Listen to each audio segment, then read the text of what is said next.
तो असली ताकत किस चीज में है, पाने में या सब कुछ छोड़ देने में? आज हम भीष्म की कहानी में इसी गहरे सवाल का जवाब ढूंढने की कोशिश करेंगे।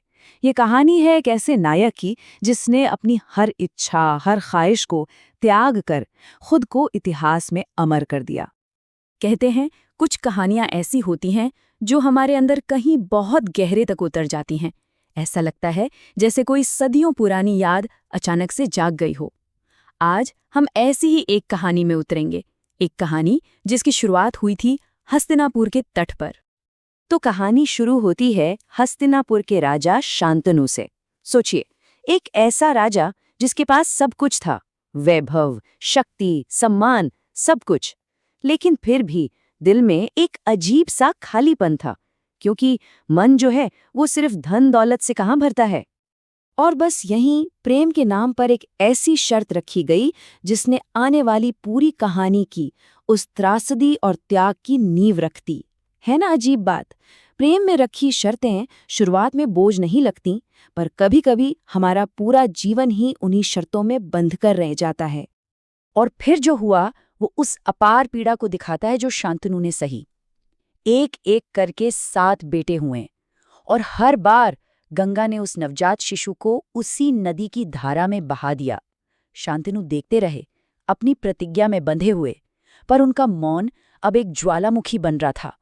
और आखिर में 8वें पुत्र के समय एक पिता का दिल अपनी प्रतिज्ञा से बड़ा साबित हुआ। और जैसे ही शांतनु ने अपनी प्रतिज्ञा तोड़ी, उसी पल सच सामने आया। तब गंगा ने बताया कि ये सभी पुत्र असल में 8 वसु थे, जिन्हें एक श्राप की वजह से धरती पर जन्म लेना पड़ा था। और ये 8वां वसु, जिसे सबसे लंबा, सबसे कठिन जीवन जीना था, वही था देवव्रत। देवव्रत का बचपन किसी भी आम बालक जैसा नहीं था। वो किसी महल के शोर में नहीं, बल्कि गंगा नदी के गहरे सन्नाटे में, उसके मौन में पला बढ़ा। देखिए, देवव्रत की असली ताकत किसी तलवार या धनुष में नहीं थी। उनकी असली शक्ति थी उनके भीतर का वो गहरा मौन। कहते हैं ना, जब कोई इंसान अंदर से शांत और स्थिर हो जाता है, तो फिर दुनिया की कोई भी ताकत उसे हिला नहीं सकती। वो किसी भी तूफान के सामने चट्टान की तरह खड़ा रह सकता है। और अब कहानी एक ऐसे मोड़ पर आती है जहां देवव्रत, जो अब एक काबिल युवा राजकुमार बन चुके हैं, अपने जीवन की पहली और शायद सबसे बड़ी परीक्षा का सामना करने वाले थे। यहीं पर कहानी व्यक्तिगत खुशी और वंश के कर्तव्य के बीच आकर उलझ जाती है।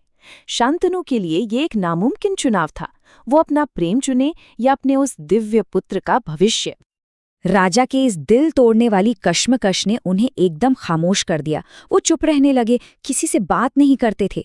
उनके चेहरे पर अपनी इच्छा को दबाने का दर्द साफ नजर आता था। और ये बदलाव उनके बेटे देवव्रत की नजरों से छिप नहीं सका। अपने पिता की ये पीड़ा देखकर देवव्रत ने फैसला किया कि वो नियति को अपने हाथों में लेंगे। और यहीं से जन्म हुआ उस प्रतिज्ञा का, एक ऐसी प्रतिज्ञा जिसकी गूंज सदियों तक सुनाई देने वाली थी। ये था देवव्रत का पहला बलिदान। उन्होंने अपने पिता की एक मुस्कान के लिए हस्तिनापुर के सिंहासन पर अपना जन्मसिद्ध अधिकार हमेशा के लिए छोड़ दिया। पर बात यहीं खत्म नहीं हुई। सत्यवती के पिता ने एक और सवाल खड़ा कर दिया, एक ऐसा सवाल जिसने सब कुछ बदल दिया। उन्होंने कहा, राजकुमार, ये इतना आसान नहीं है। क्या होगा अगर भविष्य में आपके बेटे हुए और उन्होंने इस सिंहासन पर अपना हक जताया? बस इसी एक सवाल ने देवव्रत को इतिहास के सबसे बड़े त्याग की ओर धकेल दिया। और ये था उस प्रतिज्ञा का शिखर, एक ऐसा निजी बलिदान, एक ऐसा त्याग जो इतना बड़ा था कि कहते हैं देवता भी कांप उठे। जैसे ही ये शब्द उनके मुख से निकले, पूरे आकाश में एक कंपन सा फैल गया।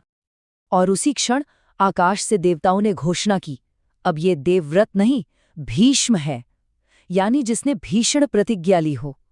ये एक राजकुमार का पूरी तरह से एक प्रतीक में बदल जाना था, एक ऐसा प्रतीक जो कर्तव्य और त्याग का दूसरा नाम बन गया।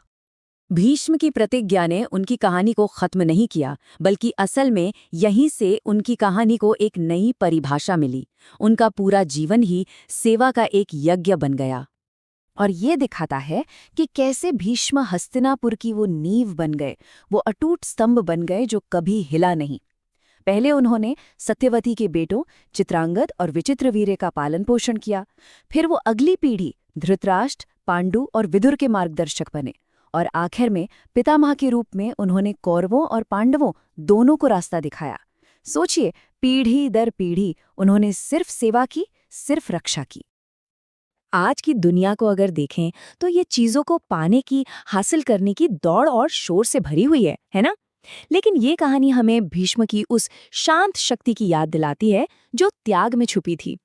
असल में त्याग वही कर सकता है जिसके पास देने के लिए कुछ हो, और भीष्म के पास तो सब कुछ था, शक्ति, अधिकार, भविष्य, लेकिन उन्होंने सब छोड़ दिया। तो आखिर में ये कहानी हमें उसी गहरे सवाल पर वापस लाकर छोड़ देती है कि असली शक्ति, असली ताकत पाने में है या त्यागने में। ये एक ऐसा सवाल है जिसका जवाब शायद हर किसी को अपने अपने जीवन में खुद ही खोजना पड़ता है।